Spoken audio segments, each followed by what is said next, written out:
Eles não estavam escutando, filho. Agora sim. Ela vai acompanhar a aula hoje, tá, gente? Tem que fazer mais uma coisa que droga. Vai ter que receber certificado também. Ô, Luciana, a sua voz está saindo bem baixinha aqui. Não sei se os outros estão ouvindo baixo também. É mesmo? Não, tô ouvindo normal, Lu. Você me escuta bem, Cláudio? Aqui também, tá normal. Será que é seu volume aí, Cláudio? Vou ver aqui. Não, tá normal, tá bom. Tá normal agora? Tá? Tá melhor agora. Tá. É uma questão da idade, né? Nem fale. Nem fale que o tanto de otite que eu tenho depois dos 40, nossa senhora. Ai. Oi, Cláudia, boa noite. Tá chegando agora. Oi, boa noite, gente. Desculpa o sumiço. Não, fique tranquila, que bom que você está aqui hoje. Então boa noite. Que bom que você está de volta. Oi? Que bom que você está de volta. Obrigada, gente, obrigada. É que é trabalho, viajando a trabalho, aí acaba ficando impossível. Mas eu tive no evento bonito que vocês fizeram do laboratório. Qual dele? Do Juta, Labijuta, não foi? Sim. Gris, que vocês fizeram o lançamento da sala? Foi muito legal. Num dia de uma chuva, mas que bom que você participou, que viu, que bom. Foi sim. É simbólico, né? Ter o nome Paulo Freire lá no laboratório. Então, acaba sendo um ato de resistência, né? Que legal, eu não soube disso, não vi isso. O que foi isso? A gente fez tem o Labijuta, né, lá na Federal da ABC, o professor Chico, a professora Vanessa, né, tem vários professores que são coordenadores e alunos, né, e a gente tem um lab que é em parceria com o pessoal do Lab Gris. Então, a gente fez a inauguração do laboratório com o nome Paulo Freire, que a gente sempre fala Labijuta, Labigruta, né? A gente sempre fala um monte de nome, aí a gente resolveu pôr o nome Paulo Freire. Que bacana, a gente vai falar de Paulo Freire aqui hoje. Que gostoso. Que legal, não sabia, não vi isso. Que bom. Bom, pessoal, né? Boa noite também para quem nos assistir depois, posteriormente. Hoje é um dia assim, né? Hoje é o tema de gênero e educação. Esse tema estava previsto assim para 2 encontros, na verdade, né? Mas com a caminhada da semana passada, a gente acabou ficando com um encontro apenas. E tudo bem, né? Na verdade, assim, todos os temas, a gente precisaria de muitos encontros para todos eles, então quando a gente reduz, assim, né, isso não é uma perda, porque a gente sempre vai precisar explorar um pouco mais todos os temas, né, mas aí eu acabei fazendo alguns recortes, né, já tinha feito alguns recortes no planejamento, a ideia era até convidar algumas pessoas para estarem presentes, mas aí, com essa questão da gente ficar com um encontro só, achei melhor, assim, a gente ficar entre nós, né, fazer alguns recortes, trazer algumas discussões, porque, inclusive, é um tema onde eu gostaria, eu espero que mais pessoas cheguem aqui, né, porque é um tema, inclusive, em que eu gostaria muito de ouvir vocês, porque a gente tem várias experiências de educação da UNAS, de Heliópolis, do Centro de Cidadania, Edson Neres, né? Na UNAS a gente tem aí oficialmente o SEI, tem o MOVA, mas, enfim, a educação ela perpassa o tempo todo o bairro educador, né? Eu gosto sempre de destacar isso, né? O seminário não é à toa que se chamou, né? Se chama bairro educador, né? A educação ela esteve presente aqui em muitas das nossas discussões. Então, hoje também eu gostaria de ouvir, né, muito de vocês também, as atividades, as ações, né, as estratégias, as ações que já existem também, né?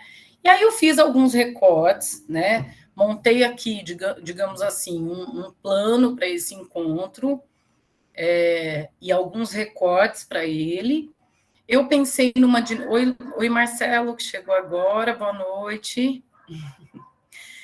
Eu pensei numa dinâmica inicial que é muito simples, mas, assim, eu acho que eu vou acabar deixando ela para depois um pouco, para ver se tem mais gente, tá bom? É uma dinâmica muito simples de nuvem de palavras, mas eu acho que dá para deixar ela para depois, né? O que eu pensei, assim? A gente tem essa dinâmica, que aí, como eu vou deixar para depois, eu explico depois. Eu gostaria de fazer uma introdução, assim, uma abertura sobre esse tema com esses recortes que eu escolhi, né? Eu tentei fazer muito, assim, a partir de imagens, para a gente discutir um pouco esse tema da educação, que pode ser abordado de tantas formas, né? Então, eu vou trazer aqui uma proposta, mas eu gostaria que vocês, que não fosse palestra, sabe? Que vocês me interrompessem, que a gente conversasse durante, né? E depois aí, lá para frente, um pouquinho, no final dessa apresentação, que eu vou compartilhar alguns slides, a gente faz essa dinâmica. Se eu achar que o tempo tá nosso amigo, eu gostaria de compartilhar um vídeo, tá? Na verdade, tem 2 vídeos, assim, meio aqui, plano A, plano B, um deles inteiro, um deles uma parte apenas. Se eu achar que o tempo está a nosso favor, a gente assiste um pedacinho, né? Assiste algum desses vídeos, para a gente fazer uma conversa depois, inclusive a partir dessa dinâmica, tá bom? Então, acho que eu vou compartilhando aqui a minha tela com vocês. Deixa eu só colocar em modo de apresentação.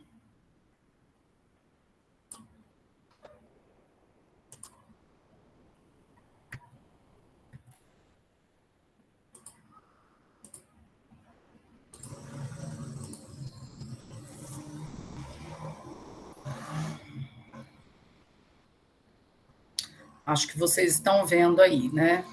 Bom, eu tentei montar essa apresentação, assim, com muito carinho.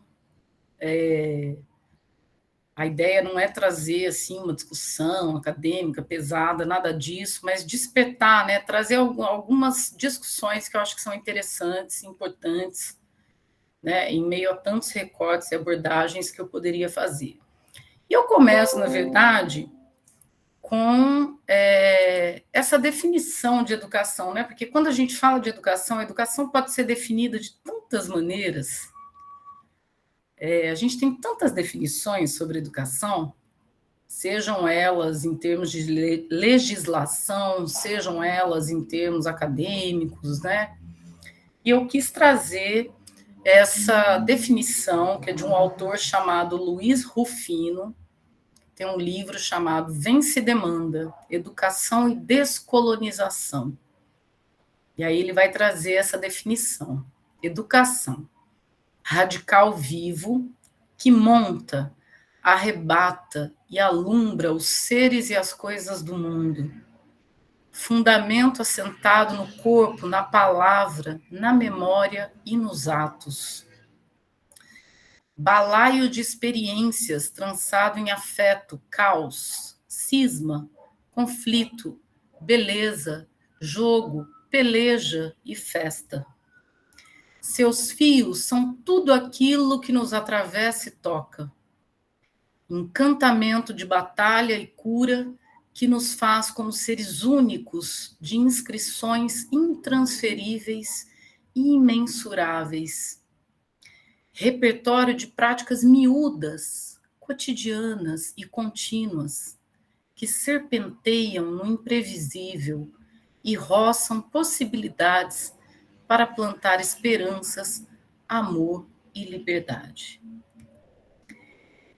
Então, eu começo com essa definição, que é uma definição para as miudezas, né? Porque a gente pode ter uma definição de educação que está lá na legislação, aquela definição maior, institucionalizada, né?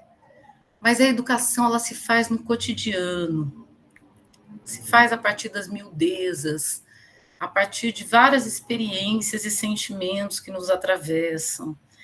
E aí, a partir disso, também não tem como não trazer o Paulo Freire, né?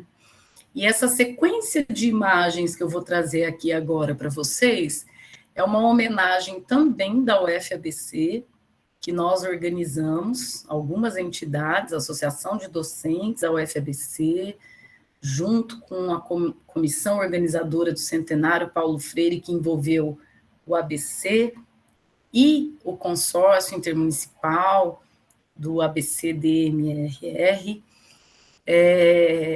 nessa grafitagem, onde a gente chamou alguns convidados, algumas convidadas, inclusive várias mulheres, para fazer um trabalho de grafite lá no campus de São Bernardo. Então, esses próximos slides são todos com essas imagens desse grafite que está lá, que em breve, espero, possamos todos e todas e todos prestigiarmos lá. E aí eu trago, então, também um pouco da ideia, né, do Paulo Freire, da educação enquanto um ato de amor, né? Ele vai falar que a leitura, é preciso que a leitura seja um ato de amor. Paulo Freire vai falar muito da amorosidade o tempo todo no processo da educação, do afeto, né?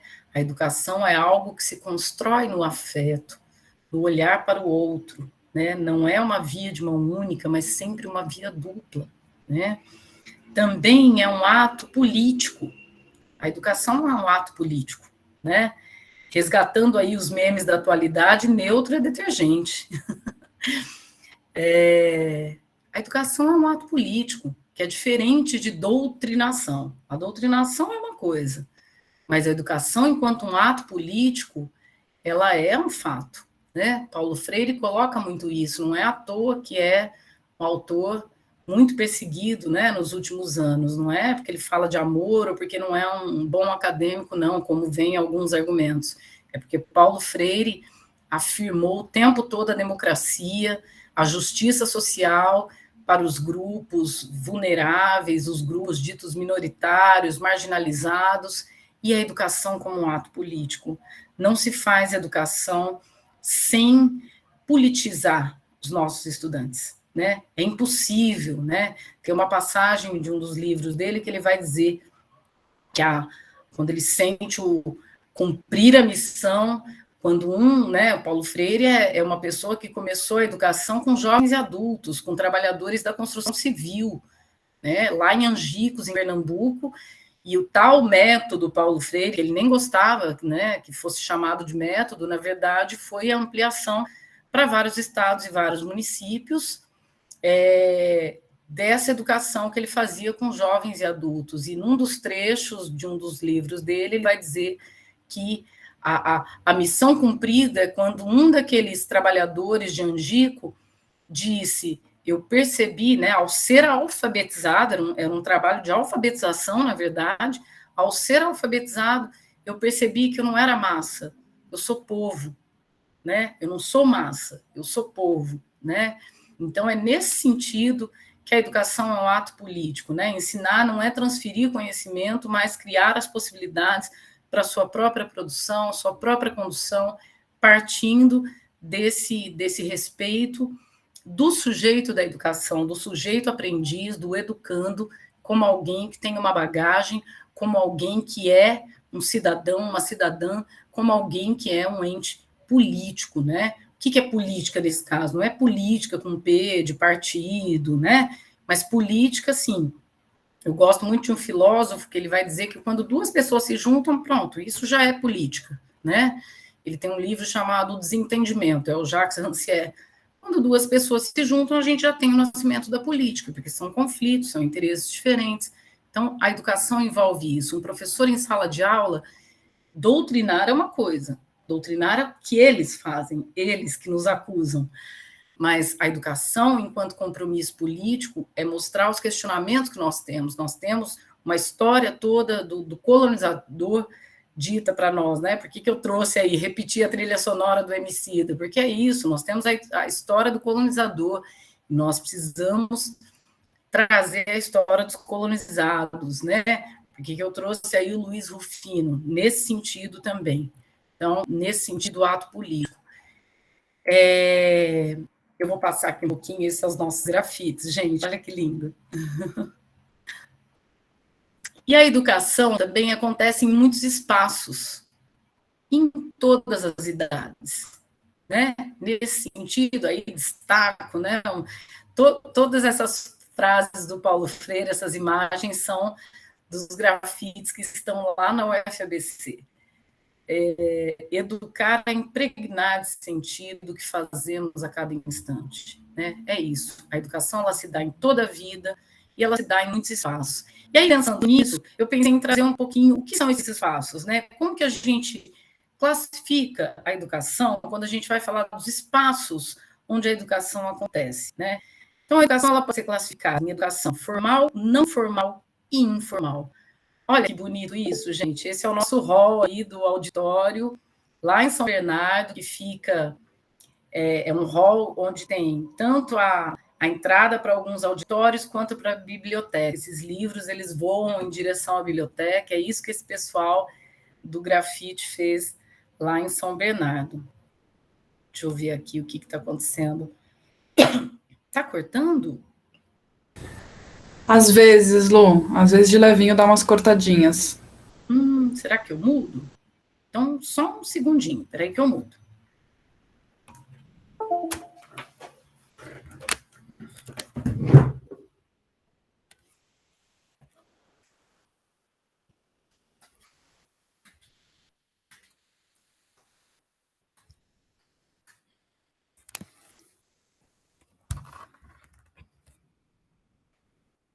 Bom, eu vou tentar abrir a câmera, mas também se cortar vocês me falam e eu fecho, tá bom? Tá cortando aqui? Não. Tá tudo bem? Então tá bom. Então a gente tem aí esses grafites lindos e aí a classificação então da educação, né, em relação aos espaços e como ela acontece institucionalmente ou não, como formal, não formal e informal. Eu vou começar pela última, que é a informal, né? O que é a educação informal? É aquela educação que acontece, às vezes, digamos assim, entre aspas, sem querer, né? Que é feita por meio, por exemplo, de cartilhas, né? Por exemplo, a gente vai numa UBS, tem lá os folders com informações que eles acabam educando. Eu destaquei aqui, no caso, algumas cartilhas, né? Tem 2 cartilhas aí da ANTRA, como agir em caso de violência doméstica durante o isolamento social, o que fazer em caso de violência LGBTI-fóbica. Tem a cartilha da UFABC, junto com a Casa Heleneira Preta, que é a violência contra as mulheres, conhecer para combater. Essa outra cartilha, que é a do Ministério Público de São Paulo, que é sobre o namoro legal, que é uma cartilha muito bacana para adolescentes, sobre relação abusiva, ela tem uma linguagem muito legal para adolescentes. Então, isso é quando a educação acontece de maneira informal. Na verdade, tem-se um objetivo mais informativo, mas, na verdade, acaba acontecendo uma formação, acaba acontecendo o processo educativo, porque, ao obter informações, as pessoas também se formam, também se educam, né? A educação não formal, ela vem muito de uma discussão da educação formal, né? E aí é colocada muitas vezes como a educação que acontece em museus, centros de ciências, jardins botânicos. Sim, isso é verdade, né? A gente tem aqui, eu coloquei uma foto do Catavento, aqui uma foto do Jardim Botânico de São Paulo, a gente tem programas que recebem escolas, né? Tem um trabalho educativo, o próprio espaço, ele é educativo, né? Mas aí, eu trouxe também o seguinte, que é uma coisa que nem sempre é colocada, né? E quando o Centro de Cidadania Edson Neres, por exemplo, faz a Semana de Visibilidade Trans, né? Eu peguei isso aqui, na verdade, das notícias, nem sei se isso é desse ano, porque, na verdade, acho que eu entendi que esse ano aconteceu de forma virtual, mas também, aquelas lives com aqueles temas todos, que passa pela saúde, que passa pela questão do trabalho. Isso é educação não formal, né? A partir do momento que o Centro de Cidadania faz ações de educação, faz aqui uma exposição, faz uma oficina, isso é educação não formal também, né? Então, a educação não formal, ela é extremamente importante, porque ela acontece em espaços, né? Por que é não formal? Porque não é a escola, né? Ela acontece, ela tem um público específico, muitas vezes, ela acontece em outros espaços, né? É isso, né, Cláudio? A gente pode considerar, né? Essas fotos são de 2021, não? Porque eu vi que saiu nas notícias, mas pode ser de arquivo antigo, né? É que foi janeiro de 2021. Janeiro de 2021, eu vi. Porque aí teve todo um processo Mas antes. teve presencial? Não sei se posso falar. Sim, claro. O Luiz também está aqui junto, gerou qualquer coisa, ajuda, né? Porque foi todo um processo que a gente fez anterior a isso, né? Na questão de um grupo de voluntários que veio, trabalhou com as meninas e os meninos, né? Os homens trans, as mulheres trans, toda a questão daquilo que você colocou lá no começo, acho que é a questão do afeto, da valorização, né? Da própria pessoa. Então, teve uma oficina de maquiagem, depois de cabelo, depois também a questão das fotografias. Então, a partir dessa questão das fotografias, elas construíram a história de vida delas. Então, neste cartaz que está aí, está a história de vida de cada uma, falando aquilo que elas queriam falar delas, né? E também as fotos que elas tiraram ali no Centro de Cidadania, ou outras fotos mesmo que elas escolheram e mandaram para nós. Acho que é isso, né, Luiz? Sim, isso é muito legal. Isso é um processo de educação não formal, porque é isso. O que nós estamos fazendo aqui, por exemplo, neste curso, né? É um processo de formação, é um processo de educação. A Ângela, quando trouxe para a gente no último encontro, foi no último, né? Porque teve um que eu não participei, acho que foi no último, né? Que vieram lá o pessoal do Rio de Janeiro e a Ângela, que é esse processo, né? Das mulheres artesãs, das mulheres costureiras, dos cursos de formação, das oficinas de formação. Eu esqueci o termo agora que tem, mas, né? Para saber colocar o preço no seu trabalho. Isso é educação não formal, né? Isso é muito importante. E também eu acho que, assim, quando você traz esse processo da educação não formal, né, quando a pessoa se vê retratada no cartaz, numa exposição e tudo mais, ela dá uma outra valoração na sua questão da sua história, da sua vida, não é? Ela começa a contar, ela começa a olhar a história do outro, olha, parece igual e tudo mais, olha a outra que está ali. Então, assim, foi uma experiência incrível para nós, essa atividade que a gente fez, porque no meio de tudo isso esteve a pandemia, não é? E que dificultou bastante, mas mesmo assim a gente ainda conseguiu construir essas oficinas em conjunto, né? Só um complemento, Lu, desculpa. Eu acho que também, no dia dessa oficina, né, a gente ficou muito surpreso de como que foi o processo de fazer a maquiagem, dar uma arrumada no cabelo, e quando elas tiravam as fotos, né, elas e eles, mas e o fotógrafo era para vir tirar uma foto de cada pessoa, né? E ele entrou na atividade e ele estava fazendo, tipo assim, 30 fotos de cada pessoa. Então elas escolhiam onde que elas iam fazer. E ver, assim, algumas atendidas que vieram e falaram assim, nossa, eu nunca tirei uma foto assim, né? Eu nunca imaginei que eu fosse ficar tão bonita na foto. Então, isso para nós foi um impacto, assim, porque nós não esperávamos, né? De que ele ia entrar na atividade, assim, de deixar elas escolherem e fazer as fotos que elas queriam, né? A gente falou, vamos tirar uma foto, e ele foi, e delas conseguirem se ver nesse lugar, né? De tirar uma foto, né, do jeito que elas queriam, arrumadas. E então foi um processo muito legal, assim, delas e eles se olharem e se verem. Que legal, que legal.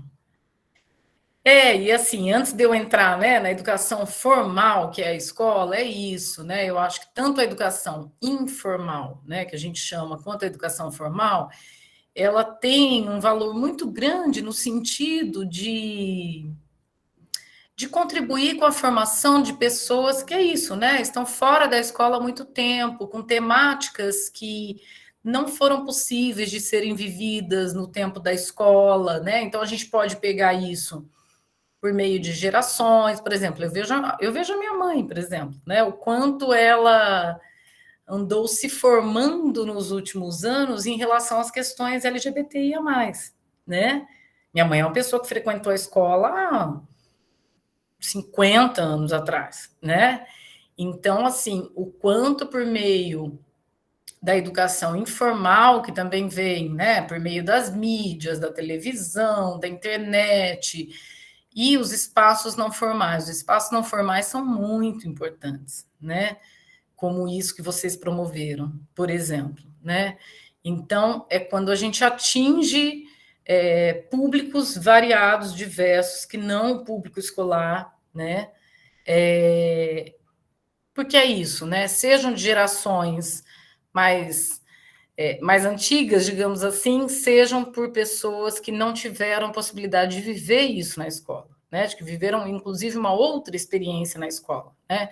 Com temas que a escola não abordou, né? Então tem esse valor muito grande. E aí, né, para a gente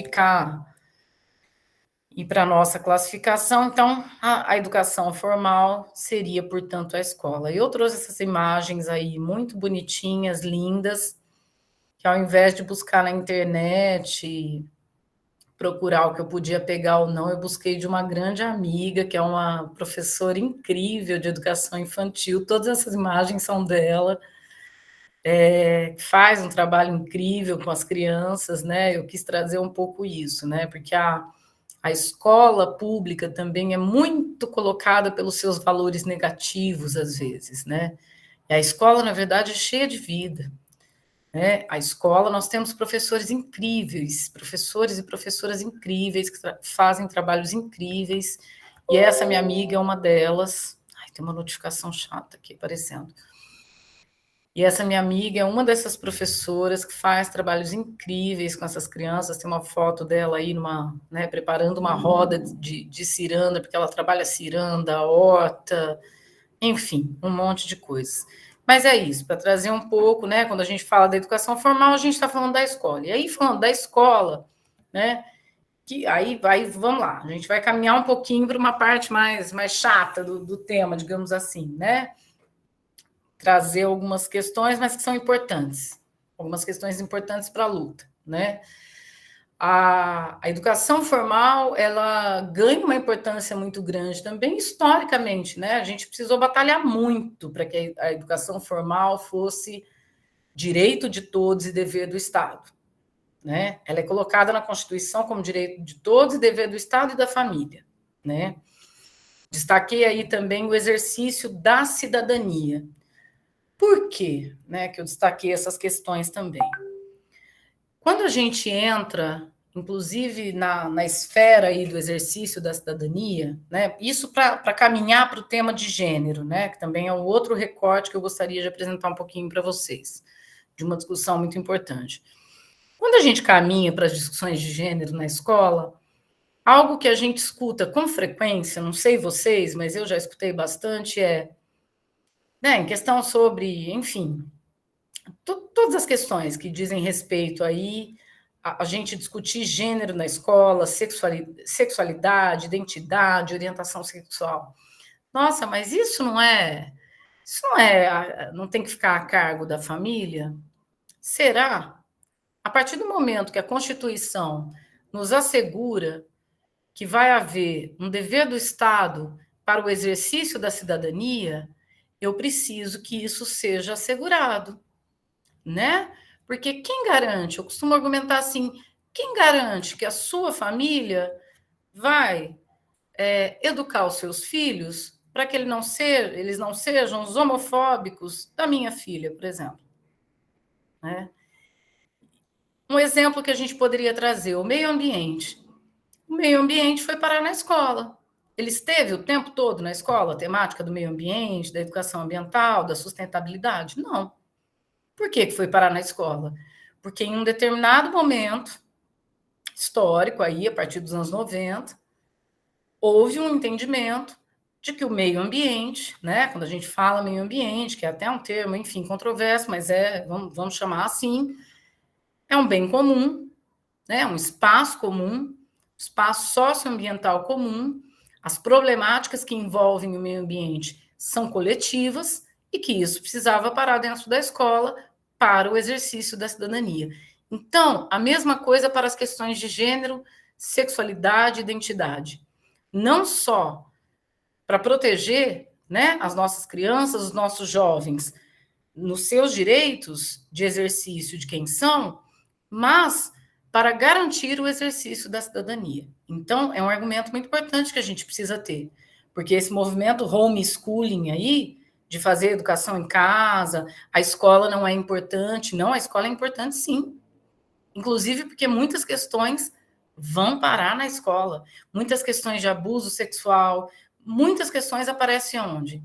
Na escola, né? Quem trabalha em escola pública, quem trabalha com escola pública, vocês aqui que lidam muitas vezes com família sabem disso, né?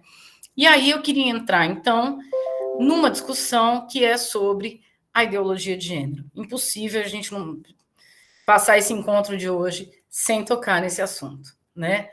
Da ideologia de gênero. Acho que todo mundo aqui conhece esse termo, tem alguma familiaridade com essa discussão, não é mesmo? Vocês querem comentar alguma coisa?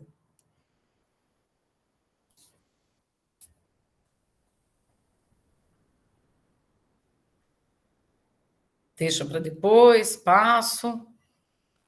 Ai, Luciana. Ai, boa noite, pessoal.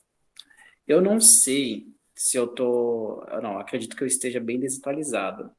Eu vi um vídeo há um tempão atrás, trazendo essa temática, onde falava para deixarmos ser...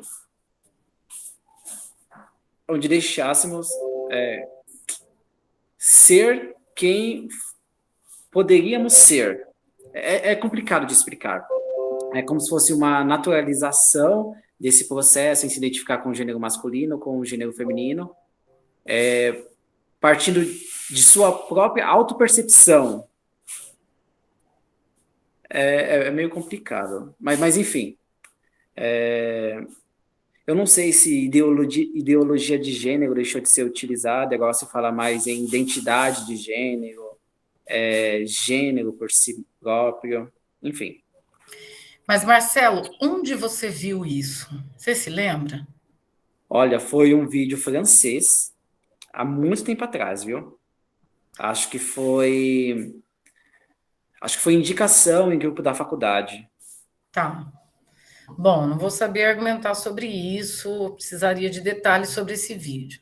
Se vocês colocarem isso no Google, vocês vão achar uma infinidade de blogs falando sobre o assunto.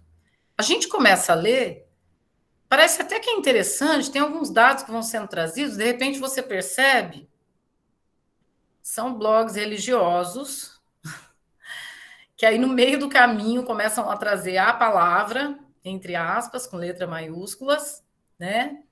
E demonizando e trazendo essa questão da ideologia de gênero. Bom,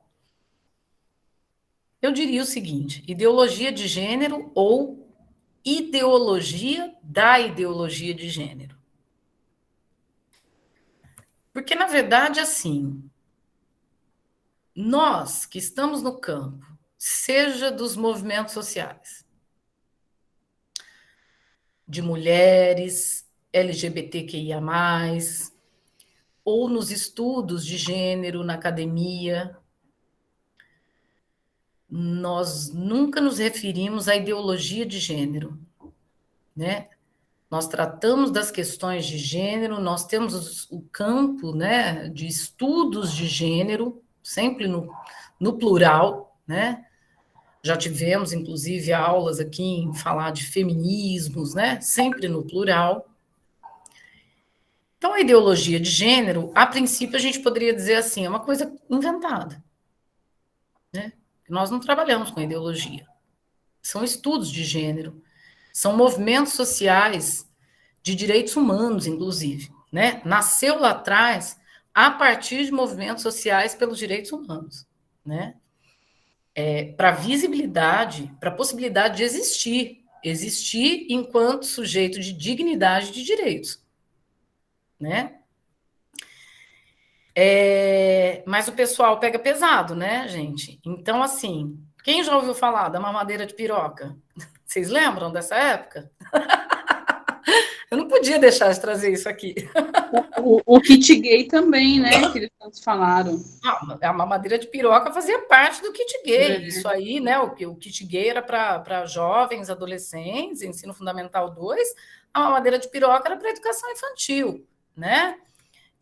Então, assim, o pessoal pega pesado, né? Isso aqui acabou sendo desmentido, né? Enfim, vários sites também acabaram desmentindo, mas a gente não pode esquecer que isso aqui era, inclusive, numa época de campanhas eleitorais para a presidência do Brasil. Nós tivemos outros ataques, né? Frases como essas, destinadas a candidatos na época, né? E o pessoal pega pesado, né, gente? Eu vou voltar aqui a essa imagem, que nunca é demais. Olha só. Imagina, houve um investimento aqui, né, gente?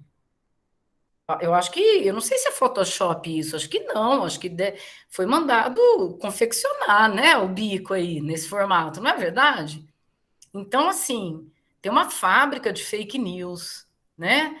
Tem uma fábrica de fake news. E isso afetou muito uma grande parte da população que acreditou nisso e acredita até hoje, porque não viu que era falso, né? Também trouxe aqui algumas imagens dos protestos no Brasil contra a Judith Butler, né? Que é uma filósofa norte-americana que vai, enfim, dar um pontapé em gênero, ela vai fazer uma discussão muito mais radical do que a gente faz aqui, né? Olha, é muito pesado, né? Você construir uma bruxa, queimar a cabeça, é muito pesado, né? São discussões muito pesadas que estão afetando a escola, né? É importante a gente ter esse discernimento. E eu trouxe aqui, preciso trazer o sumário do kit gay. Esse é o kit gay. Olha só, esse é o kit gay. O kit gay nada mais era do que um caderno do programa Escola Sem Homofobia, que estava em conjunto do programa Brasil Sem Homofobia, que era constituído, né, por uma apostila, um caderno, alguns boletes, né, que eram chamados assim, que eram atividades, tem até as orientações de como trabalhar essas atividades, tem umas dinâmicas ao final, alguns materiais. Não tem mamadeira de piroca, né? Não, se a gente olhar, não sei, a letrinha tá pequena, não sei se vocês conseguem enxergar aí, mas não tem nenhum capítulo ou subcapítulo. Eu costumo brincar, eu apresento isso para os meus alunos, eu falo, não tem nenhum subcapítulo aí dizendo como aprender a ser gay, né? Transforme-se em gay em um mês, né? Porque é isso que praticamente é passado, né, na visão. Então, assim, a gente ri, mas é algo muito sério, né? Esse pessoal, assim, a questão da ideologia de gênero, os vários projetos de leis, nós tivemos mais de 50 projetos de leis em muitos municípios por aí afora, contra a tal ideologia de gênero. Em alguns municípios isso foi aprovado, em muitos não. São Paulo teve uma resistência, Campinas, eu morava na época em Campinas, teve uma resistência, não entrou mais em pauta. Mas isso é uma ameaça constante, né? E mais do que isso tem intimidado professores a trabalhar com as questões de gênero na escola. Isso é uma questão muito séria, né? Então a gente precisa pensar também, em termos de educação, aí pensando lá na frente, nos nossos enfrentamentos, como que a gente também faz isso parar na escola, exige da escola e dá um apoio também, né? Para os professores, conversa com uma direção, né? Essa relação família-escola, comunidade-escola, né? Envolve tudo isso. Vocês querem comentar alguma coisa? Não.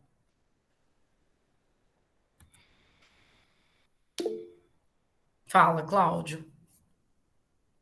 Por favor. Desculpa, eu vou ter que falar um pouco mais alto, porque aqui em frente de casa eu tenho uma igreja evangélica nigeriana E ao lado eu tenho uma loja de som automotivo que faz aquelas colunas e final do ano o pessoal vem todo para fazer as colunas aí, então o barulho aqui da rua que estava me impedindo de te ouvir um pouco, né?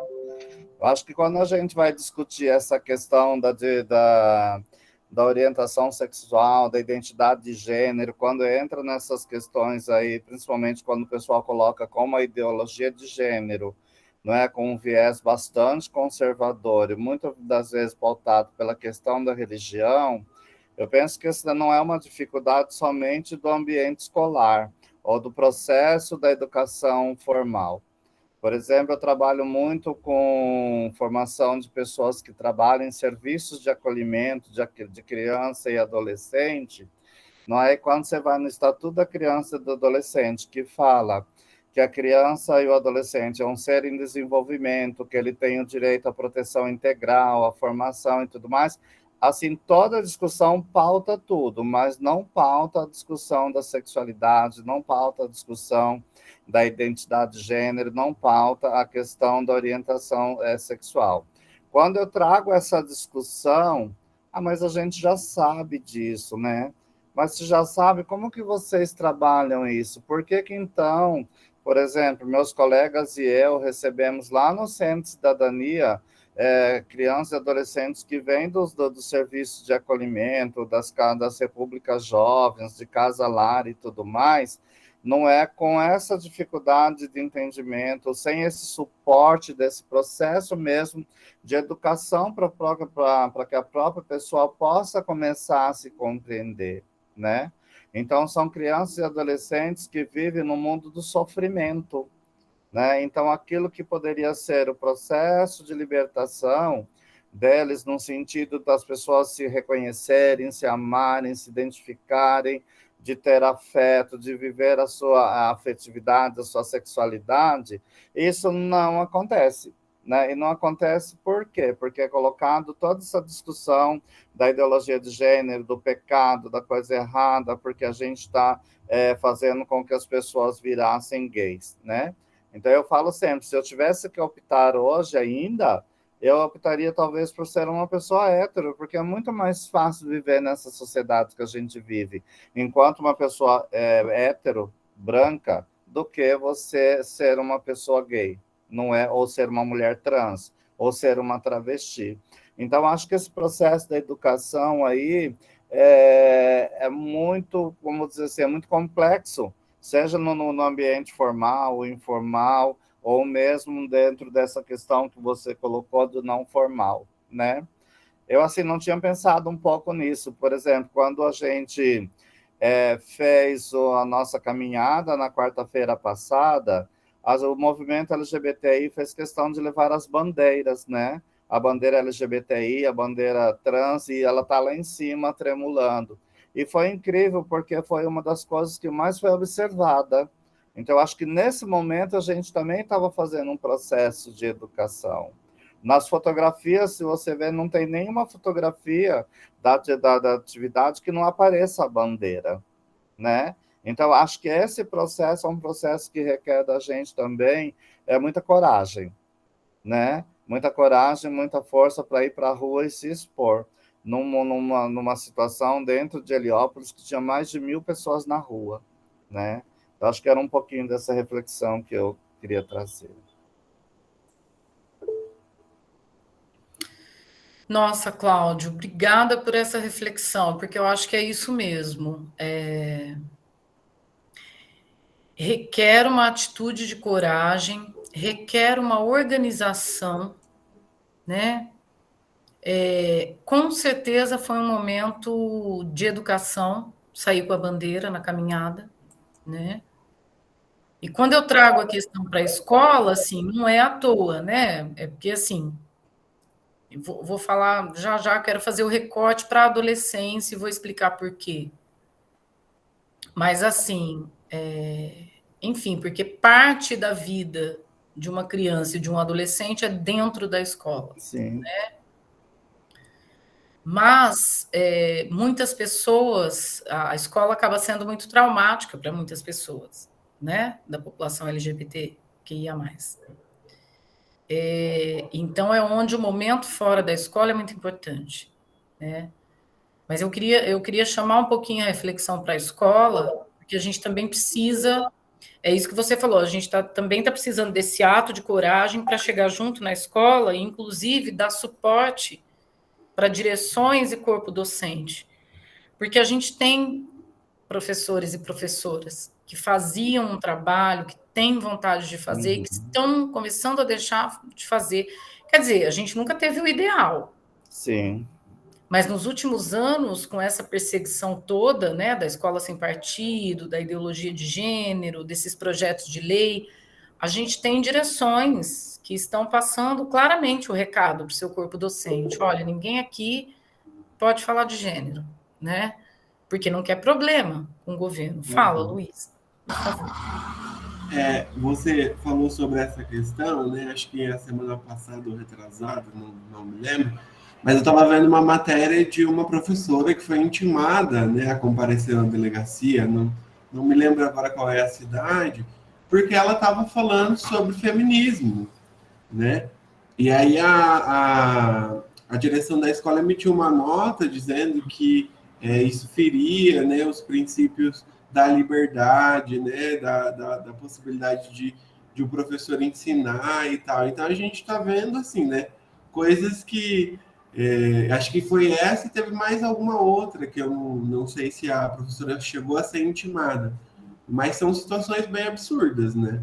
E que O tempo todo, né? Faz com que quando o professor ele tem essa possibilidade, né, de fazer essa discussão, né, e é uma coisa que aparece, né, em sala de aula. Meu marido é professor de artes, então isso causa uma insegurança também, né, no professor, de poder pautar isso, e é uma coisa que às vezes nem vem, né, do planejamento pedagógico, né? Meu marido sempre fala que isso sempre tem aparecido agora, né, de crianças e de alunos que são LGBTs, né, e que às vezes vêm, que é uma pessoa LGBT e se identificam, né, com o professor. Então eu acho que, né, é uma insegurança ainda, né, para pautar essas questões. Sim, tem uma cartilha, eu vou compartilhar com vocês, tem uma cartilha de liberdade de cátedra, tem algumas, assim, tem uma que foi elaborada pelo ANDES, que é a Associação Nacional de Instituições do Ensino Superior, tem uma que foi elaborada pela REPU, em relação à educação básica, que são importantes da gente disseminar, né? Porque a gente tem professores que têm coragem de continuar fazendo o trabalho, e é isso, corre o risco de aparecer no noticiário, né, a qualquer momento. Eu vi, não sei se foi esse caso que você trouxe, Luiz, de uma professora que estava tratando do iluminismo, né, e do Renascimento, e aí ela foi indiciada porque trazia a questão, enfim, do feminismo junto a isso. Eu falei, gente, né, então é isso, nós estamos vivendo esse momento. E aí, assim, acho que para terminar essa parte, né, eu tinha muito mais coisas, mas acho que eu prefiro aqui que a gente converse mais. Tem esse texto do Rogério Diniz Junqueira, que está até lá no nosso programa, tá? Tem o link lá para acessar esse texto, eu posso colocar no Drive também, que é interessante porque ele vai dizer assim, porque a gente passa, às vezes, desmentindo, a ideologia de gênero não existe, a ideologia de gênero é uma invenção, o que existe são os estudos de gênero, né? O que existe é uma ideologia da heteronormatividade, da cis-heteronormatividade. Sim, mas ele traz é interessante, porque ele tem uma pesquisa histórica muito profunda e ele vai falar, a ideologia de gênero existe, mas não é aquilo que você pensa que é. Ele tem uma pesquisa histórica onde ele vai buscar a origem da ideologia de gênero. E a origem está no Vaticano. E a origem está no Vaticano, nos anos 90, está lá desde o Papa João Paulo II já. Está lá nos anos 90, porque a gente teve uma conferência mundial de mulheres muito importante, inclusive, nos anos 90. A ideologia de gênero, ela nasce em reação ao feminismo. Olha só. A gente pensa muitas vezes, né, na homofobia, na questão da LGBT, né, a questão LGBTQIA+. Mas a própria questão do feminismo é um incômodo porque já desestrutura a tal família brasileira, né? O que é a família brasileira? Deixa eu ver se está na sequência aqui dos meus slides. O que é a família brasileira? Até coloquei um slide aqui, porque a gente tem visto, inclusive, posts, né, na rede social. O que é a família brasileira? Família brasileira é a família indígena? Família brasileira é a família de mulheres chefiando a família? Porque é isso que é a família brasileira. Né? Quase 50% das famílias, se não me engano, são de mulheres que chefiam as famílias sozinhas com filhos. Essa é a família brasileira. Né? Então, aquela família brasileira, católica, apostólica, romana, não é a família brasileira. Né? Então, é legal que o Rogério Junqueira vai trazer essa discussão da origem da ideologia de gênero, que foi capturada por esses grupos religiosos, pela bancada. A gente não pode ter inocência, tá? Porque quando a gente pensa na cura gay, não é uma questão moral apenas. A maior parte das clínicas terapêuticas de reabilitação, elas são terceirizadas, elas são privadas. A gente acabou de ter uma aprovação de isenção fiscal para essas clínicas, ao invés do investimento ser no SUS, nos CAPs, nos centros de atenção psicossocial, os recursos são injetados nessas clínicas privadas, são as clínicas que mais têm interesse em transformar a homossexualidade, a transexualidade em patologia. Né? Então, a gente também não pode ter uma inocência de achar que é só uma questão moral, não. Na verdade, a gente tem um rebanho que acredita na questão moral, mas a gente tem interesses de mercado aí, né? Então, é muita coisa, né, gente? É muita coisa amarrada numa coisa só. Bom, eu ia trazer outras costuras aí dessa questão das mulheres, porque falar disso, que nasceu lá no Vaticano, é esbarrar na questão das mulheres também, esbarra na questão das desigualdades no trabalho, para as pessoas trans, a questão de mercado de trabalho, né, é muito mais precária ainda, né, a informalidade, o acesso à educação. Ia trazer algumas coisas assim. Mas eu prefiro, na verdade, dar uma puladinha e, de repente, qualquer coisa a gente resgata isso. Eu queria que a gente pensasse na adolescência, né? Porque eu acho que quando a gente fala de educação, por mais que a gente trabalhe com adultos também, tem uma questão importante que é o quanto antes a gente começa, né? Parece um clichê até, mas não é, né? Quanto antes a gente começa esse processo de formação, melhor, né? E eu queria destacar aqui a adolescência como um momento muito importante, muito singular, muito delicado, né? Da nossa vida, né? A adolescência é um momento de construção da identidade.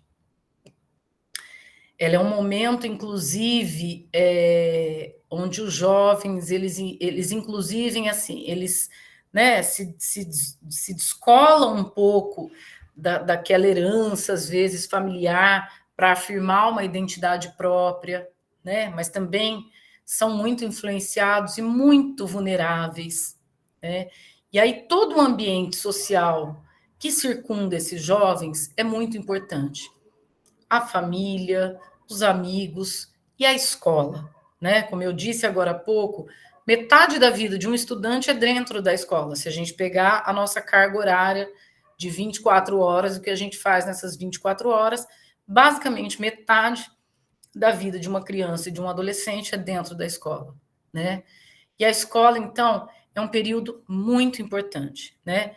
Eu queria destacar esse período para a gente pensar na educação, até para pensar nas possibilidades de enfrentamento, seja na educação não formal, seja na necessidade da aproximação da comunidade com a escola, para reivindicar, para fortalecer, para fazer junto, né, o que esses adolescentes muitas vezes precisam.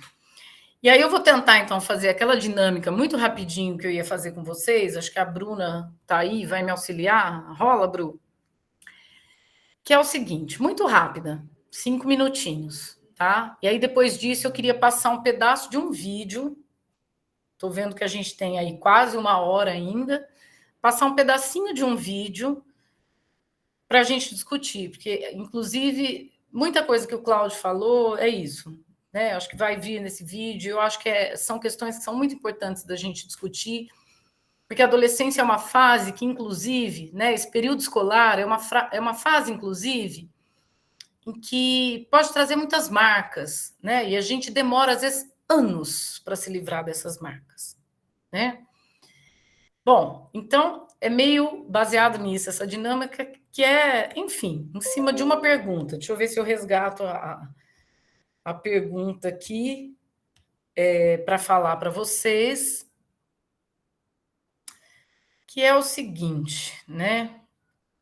Pensando nessa fase da adolescência, eu gostaria que vocês escolhessem uma palavra para definir um sentimento que mais marcou essa fase de adolescência, mas pensando na vivência escolar, tá? Pensando nessa vivência escolar. Vivência escolar engloba muita coisa, né? Desde ir para a escola e voltar, até relação com professores, com amigos. Um sentimento que vocês elegeriam para definir o que mais marca quando vocês param para lembrar, assim, de supetão dessa fase, né? Um exercício aí de memória afetiva. E aí eu coloquei um link, gente. A gente queria ver se vocês conseguem todo mundo entrar nesse link e preencher ali a resposta, porque aí, a partir disso a gente consegue montar uma nuvem. Se por acaso... Desculpa. Isso, a gente vai montar uma nuvem de palavras. Quem tiver no celular, não conseguir acessar o link, de repente escreve a palavra no chat ou fala aqui e a gente preenche. A Bruna está me ajudando aí com isso.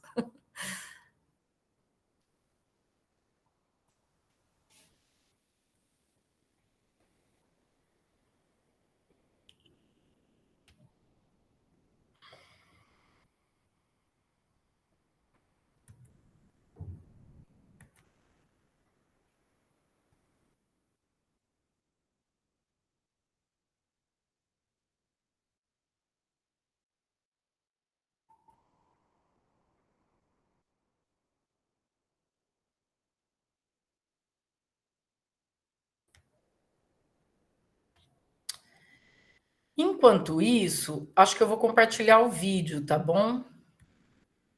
E aí depois a gente resgata aí o resultado da nuvem de palavras para discutir um pouquinho também a partir do que aparece no vídeo.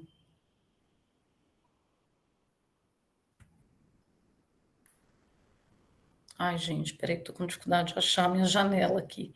Onde está o vídeo?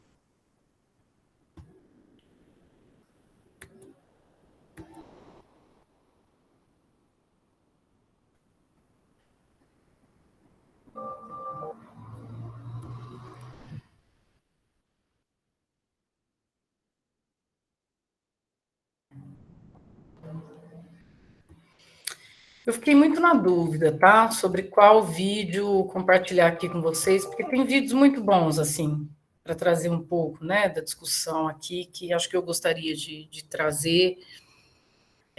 Depois eu posso até passar outros nomes, mas acabei elegendo esse, né? Eu acho que algumas pessoas aqui devem conhecer, com certeza.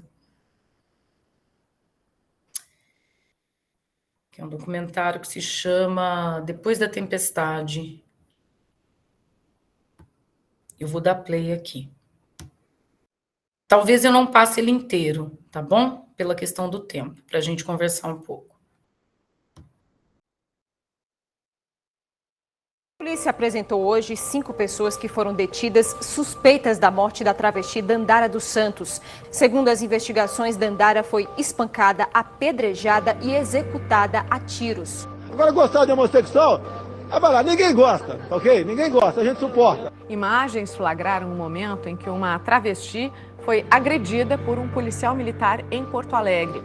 O filho começa a ficar meio assim, meio gayzinho, leva um couro, ele muda o comportamento dele. 2 dias antes de ser morto, Itaberli Lozano denunciou na internet que era vítima de preconceito por parte da própria mãe. Desculpe, mas aparelho excretor não reproduz. Vamos ter coragem, nós somos maioria. Vamos enfrentar essa minoria. Um protesto contra a homofobia aconteceu hoje no bairro Nova Benfica, zona norte de Juiz de Fora. Não existe homofobia no Brasil. Um homem ficou com graves queimaduras depois de ser vítima de um ataque homofóbico no centro de Curitiba. Porque respeita o homossexual. Eles é que tem que respeitar, é o contrário. Uma travesti conhecida por Rose foi morta a pauladas no bairro do Bessa, aqui na capital. O movimento GLBT se levanta com uma doutrinação nacional, uma ditadura gay, e eles forçam as pessoas a pensar o que eles querem. Uma manifestação contra a homofobia parou a comercial da 307 Sul noite passada. Escola lugar da criança aprender física, química, matemática, português, E etc. respeitar as diferenças. Negativo. E respeitar as diferenças, ensinar sim. para criança que ser gay é normal, é legal? Não.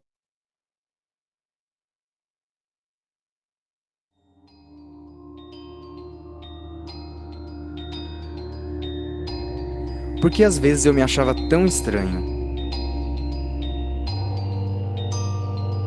Porque tinha alguns pensamentos que me surpreendiam e me assustavam? Porque eu ficava tão desconfortável por sentir as coisas que eu sentia? Pensar nas coisas que eu pensava? Vivia sozinha e envergonhada. Não tinha com quem falar sobre o que se passava comigo. E tinha medo. E tinha medo. Estava confusa e não via saída. Não queria ser como eu era e não sabia o que fazer para não ser. Ser LGBT, lésbica, gay, bissexual, travesti ou transexual não é uma escolha. Cada um simplesmente é. Só que esse processo de se descobrir sempre gera uma série de questões.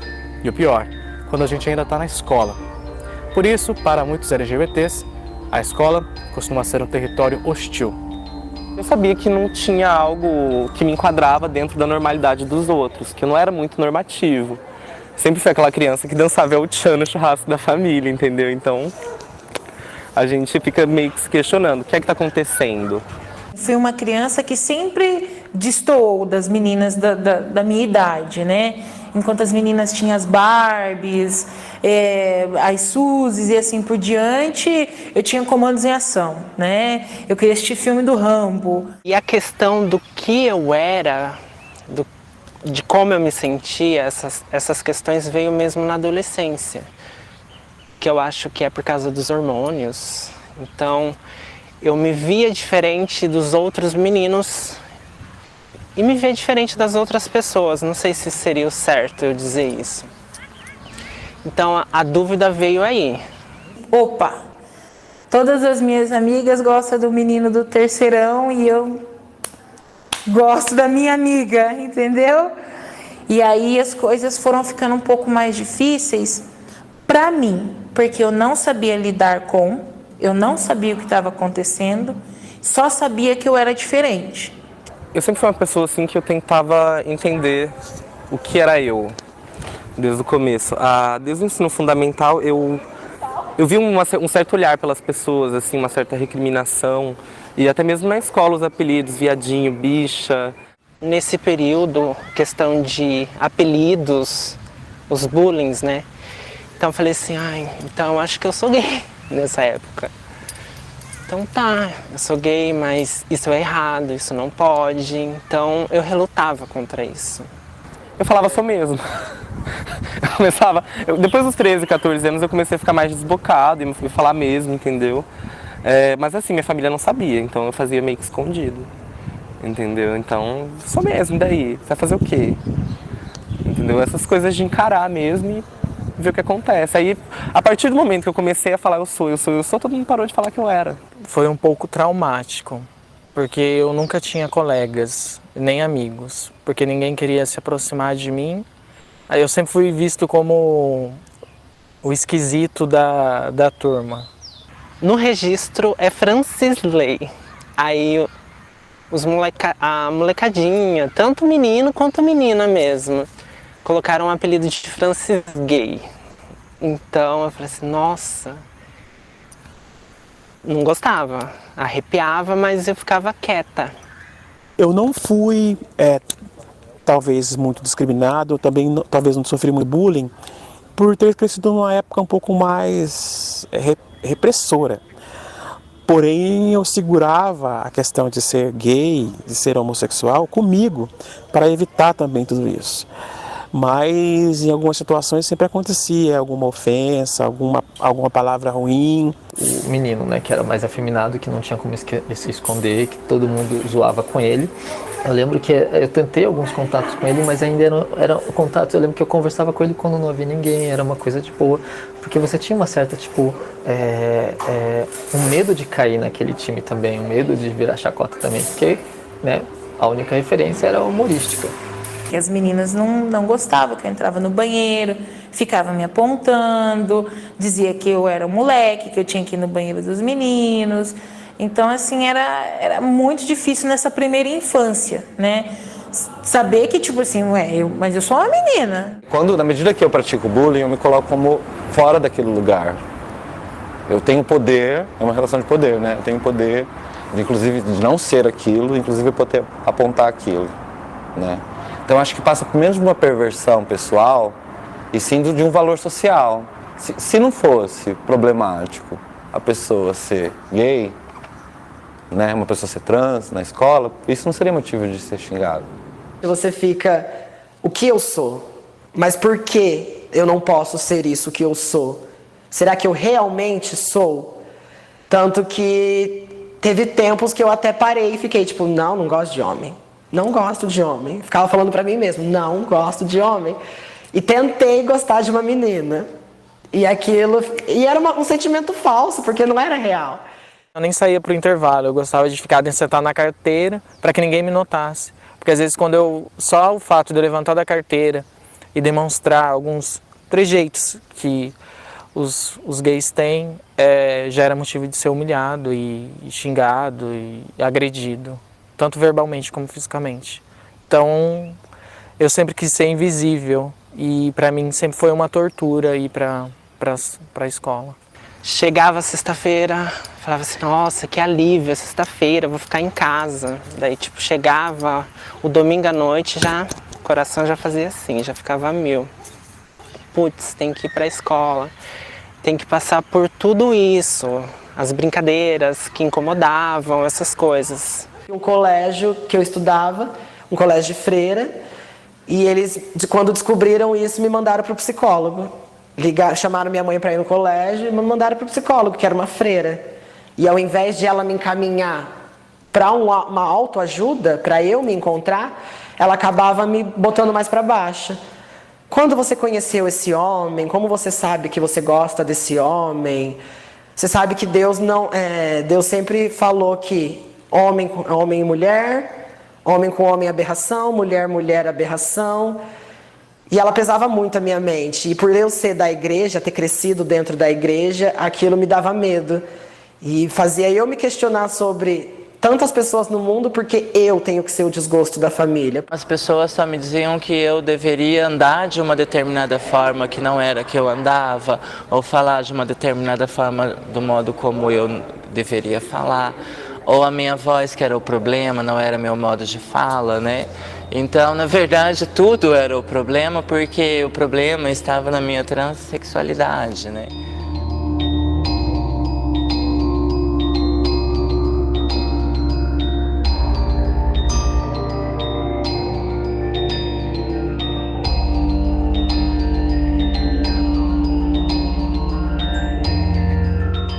Teve uma que mais me marca até hoje, quando eu fui no banheiro e E alguns meninos me humilharam de tantas maneiras, entre elas até o abuso sexual.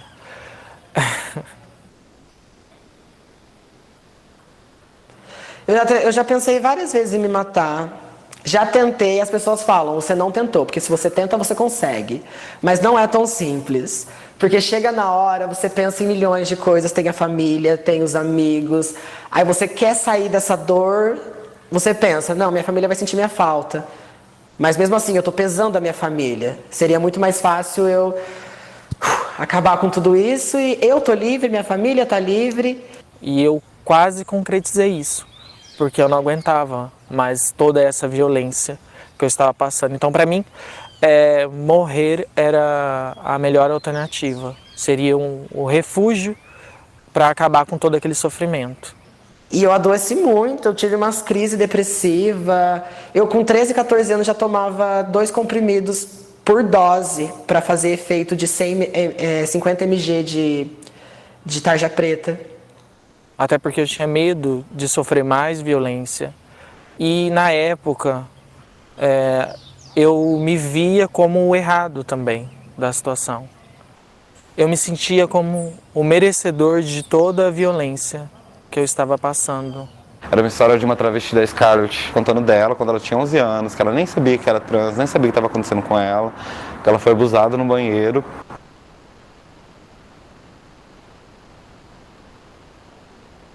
Por escola foi ela. Na época era bem complicado, assim. A temática não estava sendo discutida, era patologizado, então sendo patologia, havia cobrança de pais que diziam que seus filhos podiam ser contaminados. Então tinha toda uma questão assim bem hipócrita e preconceituosa, né, com a convivência de pessoas diferentes, né. E eu era a única pessoa diferente da escola, né, então eu acabava sofrendo toda essa pressão, esse bullying, né. Eu era aquilo que não poderia ser, que não deveríamos. Então eu acho que é isso. Qual que é a mensagem que passou para ela? Você não tem esse direito, você não tem direito disso daqui.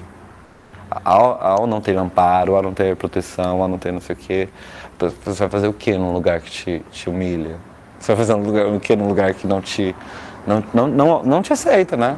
Nós éramos expulsas, né, porque a gente muitas vezes tinha que passar por muita coisa, muita humilhação, né, para poder permanecer nesses espaços, desde a lista de chamada, né, que te faz você se constranger com o seu nome de registro, até possíveis agressões e então eu acho que é difícil a gente querer estar ali, né? A maioria da evasão escolar acontece porque esse processo educacional acontece no mesmo período em que a gente transita.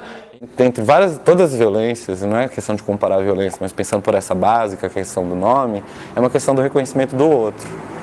Então, assim, é por isso que é muito forte a evasão, a expulsão escolar de pessoas trans, porque, assim, o enfrentamento que um trans vai ter que fazer para estar na escola é maior nesse sentido, e principalmente nesse momento, né? Nesse momento que nem sei o que eu sou. Então, a negação de direitos é o assassinato social, né?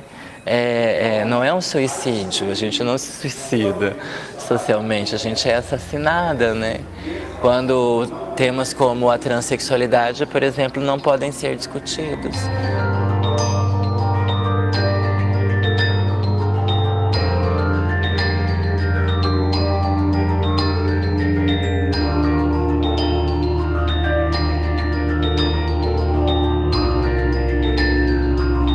Porque eu passei tanto tempo da minha vida calado e hoje eu vejo que quando eu falo, eu sou, de certa forma, a voz daqueles que estão em silêncio, daquelas crianças que estão em silêncio.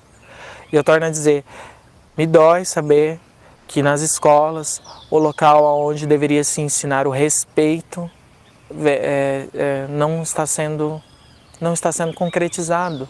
A gente tem que criar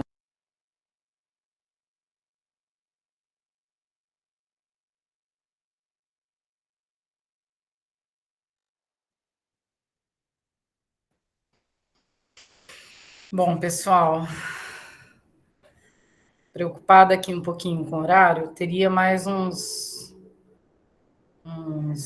10 minutos aí de vídeo. Eu posso passar o link do vídeo até no chat, e depois eu quero fazer um documento, uma página de Word também para colocar lá no Drive com outros documentários que são muito bons. Tem um que se chama também Se Essa Escola Fosse Minha.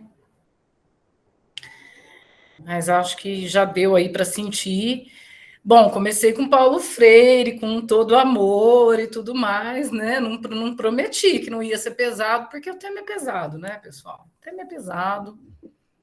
E a gente precisa enfrentar o peso, né? Bom, eu falo, né? O meu lugar de fala é como mulher cis, hétero, branca. Mas, como diz uma amiga, mulher trans, branca, de classe média, ela fala, o desafio é ele ir comprar o pão de cada dia, porque na fila do pão você tem que enfrentar os olhares e os julgamentos de quem você é, né? Bom, então é isso. Eu acho que eu abro agora para discussão, não quero falar muito não, porque eu acho que quando a gente assiste um vídeo, documentário, um filme, alguma coisa, gostoso a gente botar para fora logo depois, assim, né? Então, abro aí, vocês vão falando, levantando a mão, abrindo o microfone, autogestão, não precisa de eu dizer não. Eu vou só compartilhar aqui a nuvem de palavras, tá? E vocês vão falando. Eu queria compartilhar um pouquinho, Lô. Teve um rapaz que comentou no vídeo que sofreu abuso sexual na escola.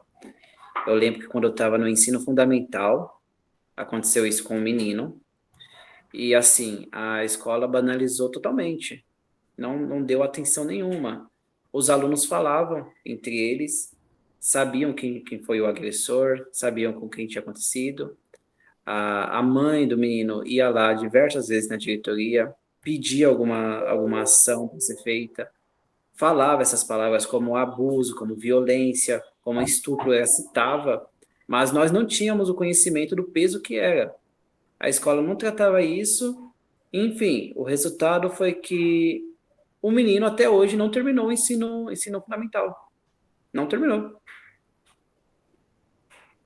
E são nesses momentos que a gente vê quanto a gente fica deixando passar essas injustiças por falta de informação, ou por um olhar mínimo para aquela mãe, para aquela criança, para aqueles alunos que presenciaram, mas não sabia da gravidade que era.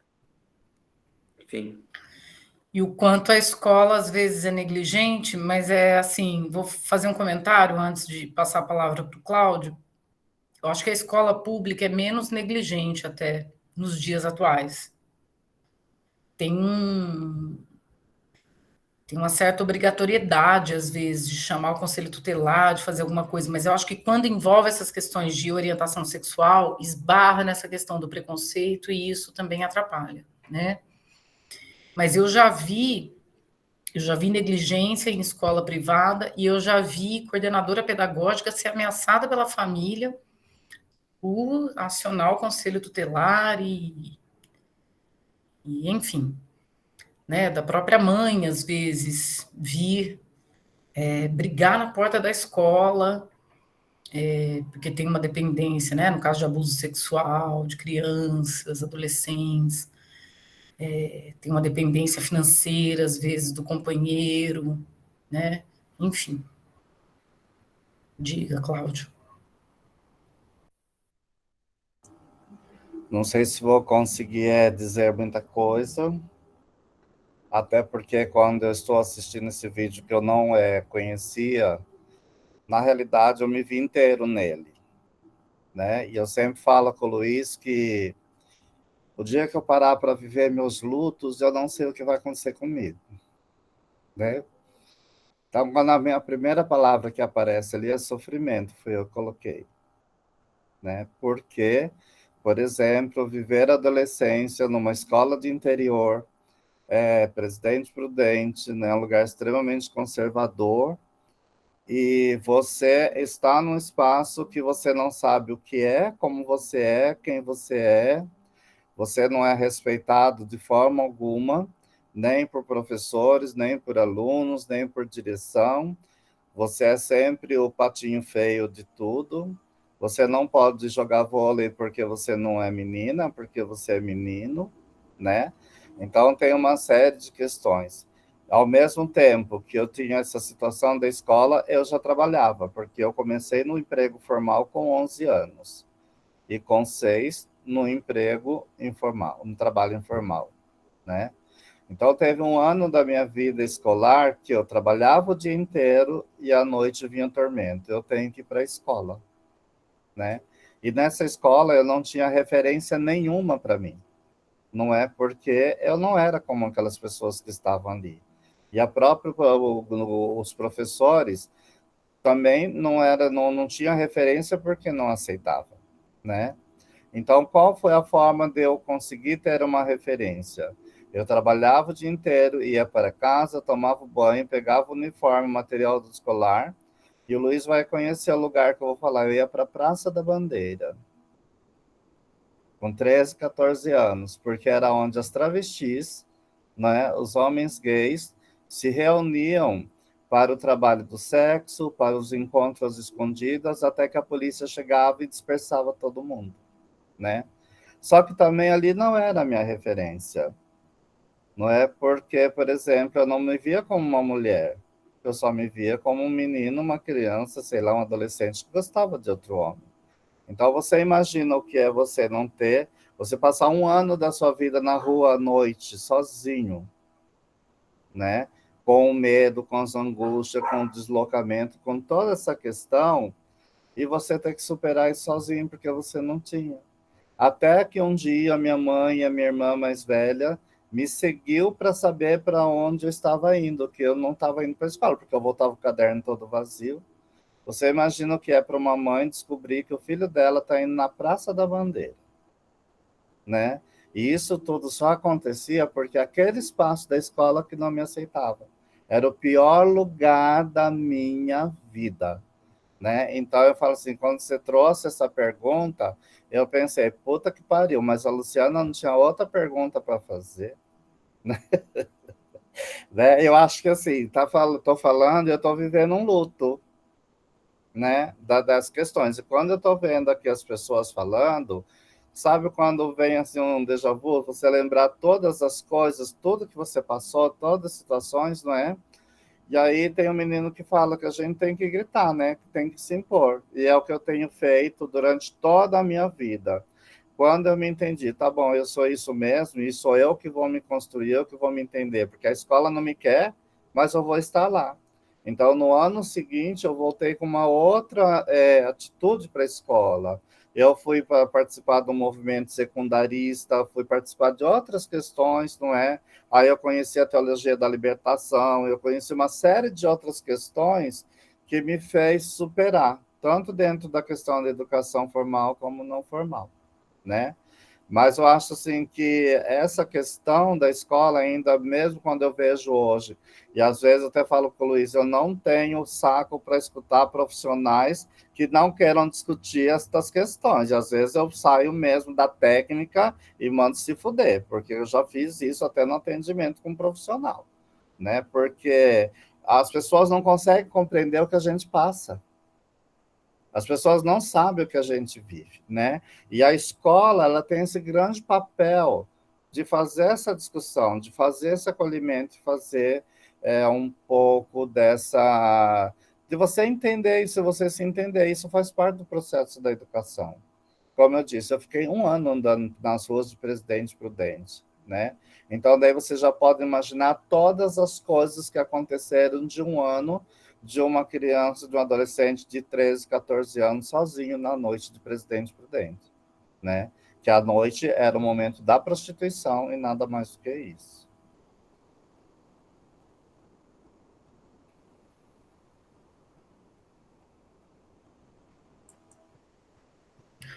Obrigada, Cláudio. Gente, está aberta a palavra, eu quero que vocês falem. Vou falar depois. Vai lá, Yuri, você abriu a câmera, é para falar? Quem que levantou a mão? Foi você? Vai lá.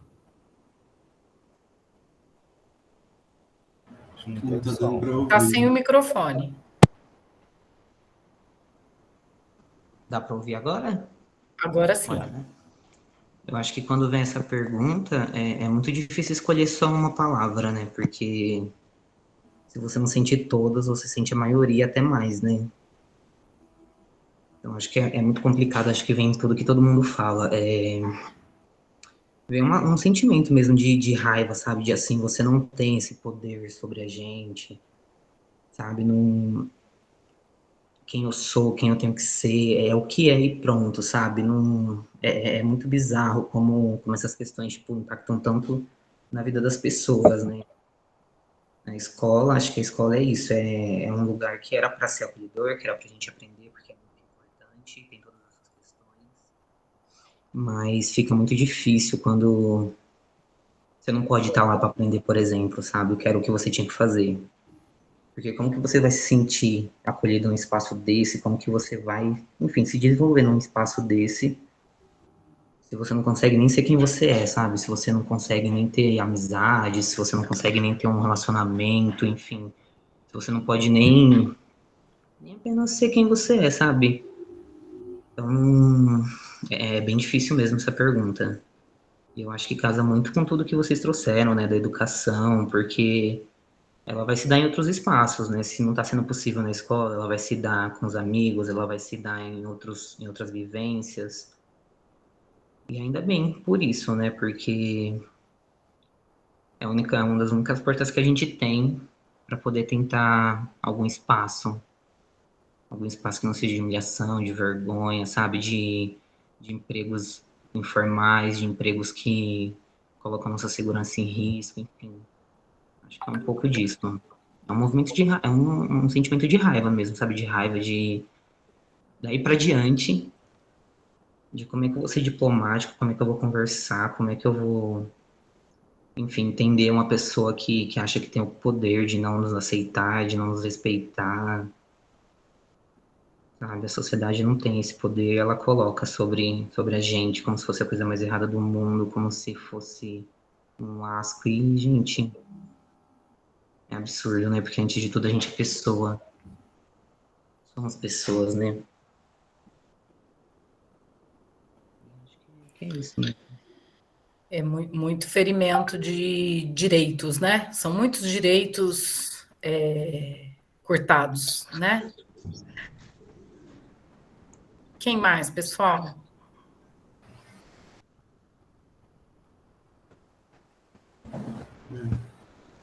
Bom, eu sempre tive uma relação de amor e ódio com a escola, assim. Eu não tinha muito afeto pela escola. Mas eram por outras questões, né? Eu também sou uma menina cisgênero, branca, então eu tinha outras questões com a escola, né? Eu não sofria bullying, eu não era rechaçada na escola, sempre andei na turma mais legal, mas eu não gostava de ir na escola, era diferente, né? Então, eu não consigo muito contribuir nesse momento. Mas a minha relação sempre foi de amor e ódio, assim. Eu nunca curti muito ir na escola. Tinha algumas coisas que a escola fazia que eu não gostava, né? Aconteciam algumas coisas na escola que eu também não gostava. Mas, enfim, eu deixo isso um pouco para os meus amigos. Eu vou só pegar carona na Fernanda, porque assim, eu também, assim, eu coloquei vergonha, né? Mas por quê? Na verdade, assim, eu concordo com o Yuri, se a gente pudesse escolher mais de uma palavra, né? Teriam mais coisas para serem ditas. Eu sou branca, dos olhos claros, inclusive, né? Tenho olhos verdes, assim. Então, eu fiz um certo sucesso até na escola, mas eu era muito magra, né? E eu era muito magra e tinha um complexo de inferioridade muito grande por ser magra, né? E a vergonha era disso, né? De ser chamada de magrela, de Olívia Palito. E aí eu acho que tem uma coisa importante de se destacar, porque o bullying é um termo muito genérico. E a gente não pode aceitar bullying para machismo, sexismo, misoginia, homofobia, LGBTI-fobia, tá? Porque a gente tem que tipificar o tipo de agressão psicológica, física, verbal, que não é o mesmo do bullying, né? Apesar do bullying ser um guarda-chuva, tá? Eu tive uma questão recentemente na escola da minha filha e fui conversar com a coordenadora pedagógica, e era uma questão de machismo, de um menino em relação a ela e uma outra amiga. E a coordenadora pedagógica trouxe a conversa no sentido do respeito ao próximo e tá. E eu falei, olha, bacana, mas a gente precisa dar nome. Não é só respeito ao próximo que está em questão. Foi uma questão de machismo, ok? Foi uma questão de machismo porque as meninas foram chamadas de vagabundas. Vagabundas por quê? Né? Porque na cultura brasileira, quando uma mulher é chamada de vagabunda, não é porque ela é preguiçosa. Tem outra conotação. Por que ele não chamou de idiota, de imbecil, de chata? Não, ele chamou de vagabunda. Então, a gente precisa tipificar, a gente precisa dar nome. Não é bullying, não é questão de desrespeito ao próximo. É machismo, é sexismo, é misoginia, é homofobia, LGBTI-fobia, né? Então, isso é muito importante. Então, assim, só para dizer que eu compartilho com a Fernanda, desse lugar de fala também, que a minha vergonha era isso, era ser magrela. Mas ser magrela, ninguém é banido de uma família por ser magrela, né? Eu também não era negra, a ponto de sofrer racismo, né? Então, assim, era bullying.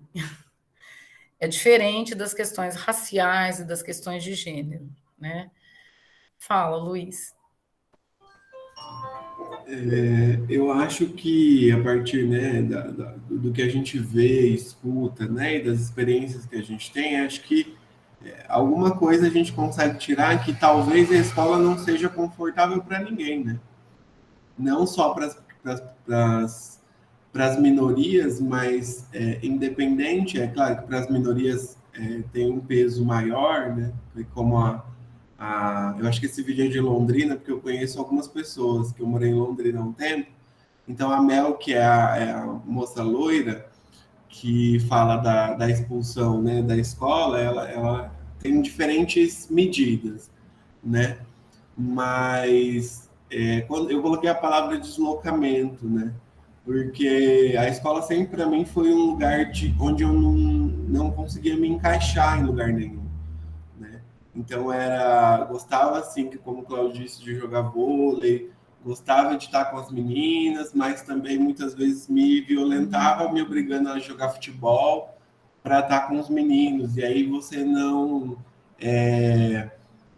atende as expectativas, né? Então, eu era sempre o frangão, que era um termo, né, de quem não é bom no futebol, né? Ou o viado, né? Ou aquele que ficava olhando pro pinto dos meninos, né? Então, é uma coisa, assim, que a gente pensa num reflexo, né, do machismo, da misoginia ou do patriarcado, que reflete naquilo que a gente vive em casa, né? Então, tem uma reprodução aí, né, na adolescência, né, das relações que a gente tem, né? E eu fico pensando muito, né?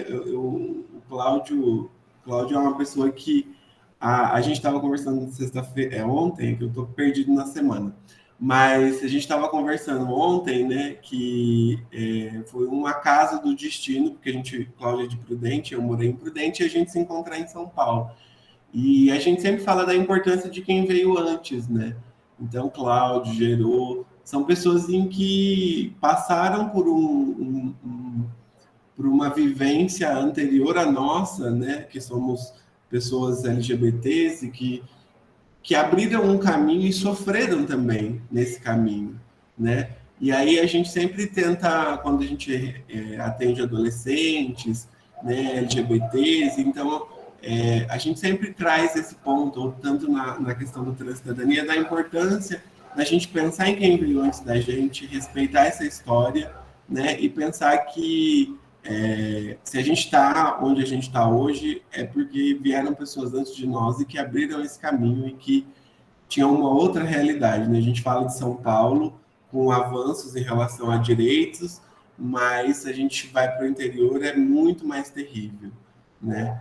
E então eu acho que tem essa importância. Então, para mim, sempre foi muito difícil a escola, né? Eu fui para o seminário e depois a gente estudava em escola pública no seminário, então era viado, mas ninguém sabia, podia saber, mas aí a gente era olhado diferente porque a gente era seminarista e tipo, o pessoal ficava, por que esses tontos estão aí no seminário? Tipo, era também uma zoação, né? Por que eles escolheram estar no seminário? Então, acho que é a gente pensar que quando um serviço chega para nós, eu não sei o que fazer com esse adolescente, né? Porque tem uma cadeia de problemas aí que lá na escola já não é discutido e a gente não tem representação na escola. E aí chega num serviço também, que nem o Cláudio falou, os profissionais às vezes não sabem o que fazer, né? E acham que não tem o compromisso ético de atender a população na integralidade mesmo. Acho que era isso.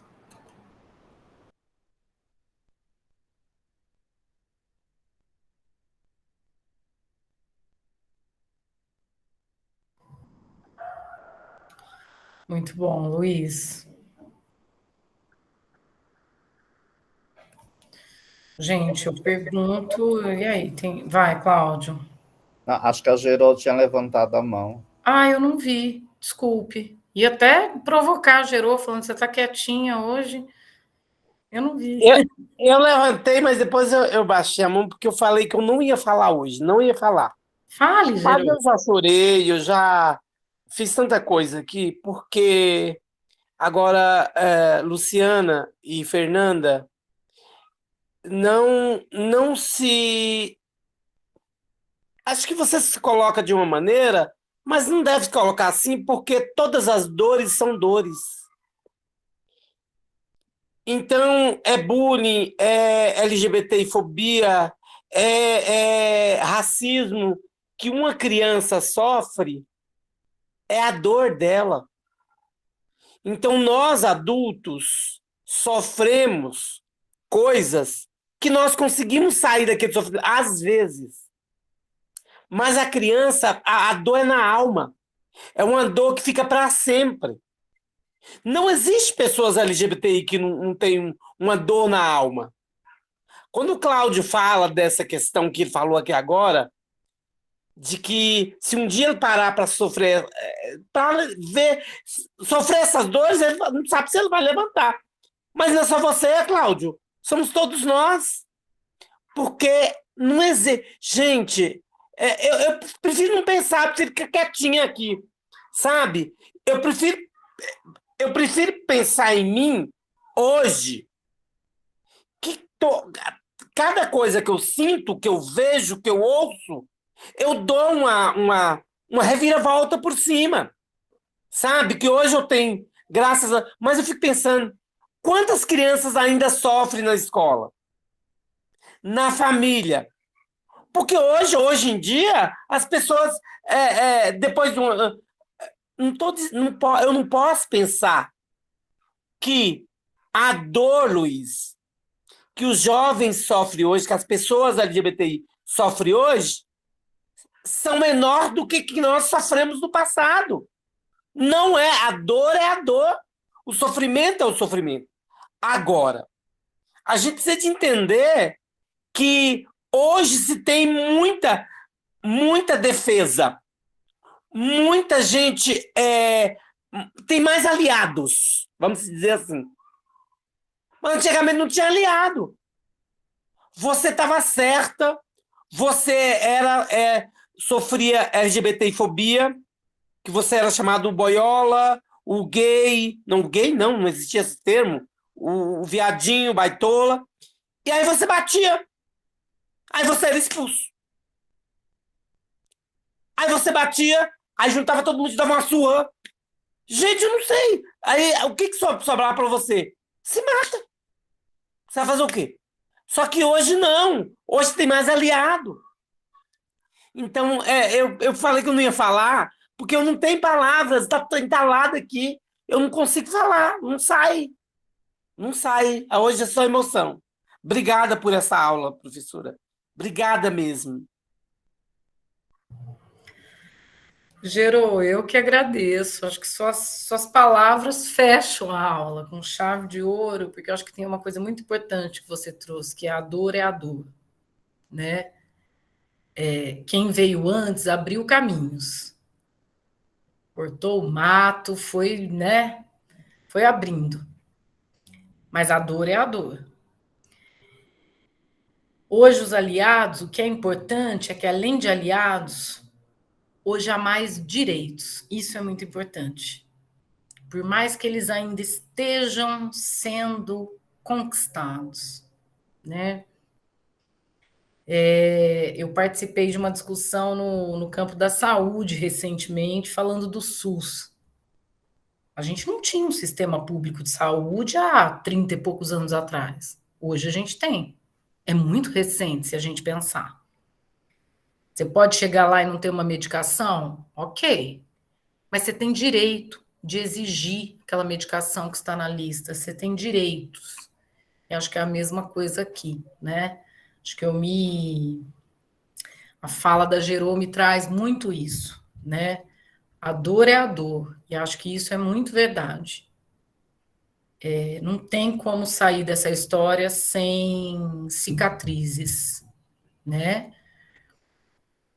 Mas tem mais aliados, tem mais direitos, e é isso, né? É uma luta que continua, ela é cotidiana, ela é da conjuntura nacional, ela é local, ela é territorial.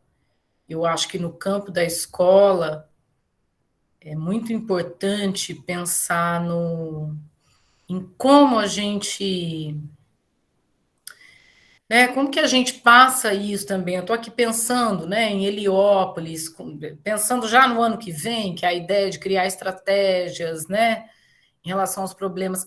Como que a gente passa essa mensagem para as famílias, que assim, que muitas são próximas da escola, mas como que a gente passa essa mensagem de que não basta proximidade? Toda família tem direito a reivindicar o que é de direito, né? A gente viu relatos aqui, assim como no vídeo, de perda de direitos da aprendizagem, da educação. Porque uma criança não querer ir para a escola, gente, tem coisa mais triste que isso. É muito triste. E ela perde o direito que os outros continuam tendo, que é ir para a escola e aprender a ter uma formação, a ter uma educação, né? Então, como que a gente passa essa mensagem também para as famílias, para que cheguem junto da escola, seja para reivindicar quando acontece alguma coisa, para que cheguem junto com seus filhos, para que cheguem junto da escola também para apoiar a escola, né? Porque nesse cenário político, família e escola precisam ser aliadas também, né? A gente vê isso acontecer, mas a gente vê isso não acontecer também, né? A gente tem muitos exemplos. A gente tem exemplo de escola que tem o seu conselho bonitinho, faz uma gestão democrática. A gente tem exemplo de escola que é o oposto disso, né? Que a comunidade não participa, as famílias não participam, né? O conselho não funciona, a gestão democrática não funciona, né? A gestão democrática, ela faz parte da legislação escolar, né? A gente precisa reivindicar isso. Todo mundo que é público escolar, quem que é o público escolar? É de todos os funcionários às famílias, né? Todas essas pessoas precisam fazer parte do que a gente chama, né? O conselho da escola, que faz parte da gestão democrática. Então, se não houver a gestão democrática, reivindicar que a gestão democrática aconteça, reivindicar esses temas. reivindicar um trabalho sobre isso, oferecer contribuição, fazer junto, né? Não é simples, né? Não é simples, não é fácil, né? É uma luta. Mas acho que é um pouco isso que eu queria deixar de recado, né? E agradecer aí todas as falas, e enfim, acho que é isso, pessoal. E tá aberto aí quem mais quiser comentar alguma coisa.